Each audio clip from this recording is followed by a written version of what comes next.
বন্ধুরা, বাউ পেঁপের এই আর একটা গাছ, আমার 12টা গাছের প্রথম ভিডিওতে দেখাইছিলাম। কিছু গাছ ভিডিও বড় হয়ে যাবে তাই ওগুলো দেখানো হয়নি। এই পরের ভিডিওতে আরও কিছু গাছ নিয়ে হাজির হলাম। এই যে লম্বা পেঁপে হয়েছে, এটা অবশ্য খুব বেশি পরিচর্যা করা হয়নি। এই যে গোড়াতে আমাদের হচ্ছে এঁটেল মাটি, এই হচ্ছে মেইন সমস্যা। এঁটেল মাটিতে পরিচর্যা করতে একটু কষ্ট হয়ে যায়। এই যে দেখেন কতগুলা জালি আছে, ইনশাল্লাহ খুব ভালো কিছুই হবে যত্ন নিলে। তারপর এই একটা গাছ, এটাও লম্বা, পেঁপে লম্বা আছে, গাছের চেহারা খুব সুন্দর আছে, আলহামদুলিল্লাহ, সমস্যা নেই।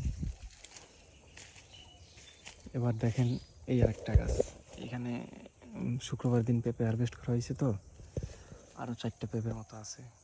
গাছেও ফুল জালি আসতেছে। আমি গতকালকে সার দিছি, সার দিয়ে আজকে আর একটু একদিন রেস্ট নিলাম, আগামীকাল ইনশাল্লাহ পানি দিয়ে দেবো। তারপরে এই আর একটা গাছ, এটা তো পেঁপে মনে হয় পেকে যাবে সেরকম মনে হচ্ছে। এই গাছেও আলহামদুলিল্লাহ ভালোই ফুল আছে, ফল আছে।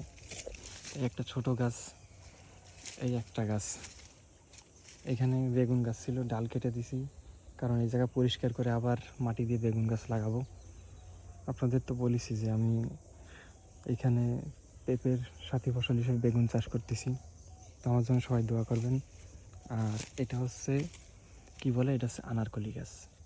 আমি এমনি লাগাই রাখছি, বীজ ফেলেছিলাম, তাইতে গাছ হয়েছে আলহামদুলিল্লাহ। এখন দেখা যাক কী হয়, এদেরও মাচা করে দেবো, তখন আপনাদের দেখাবো ইনশাল্লাহ। এরা মনে হয় খুব দ্রুত পেকে যাবে, বাকিটা আল্লাহ ভরসা। তো সবাই আমার জন্য দোয়া করবেন। আসসালামু আলাইকুম।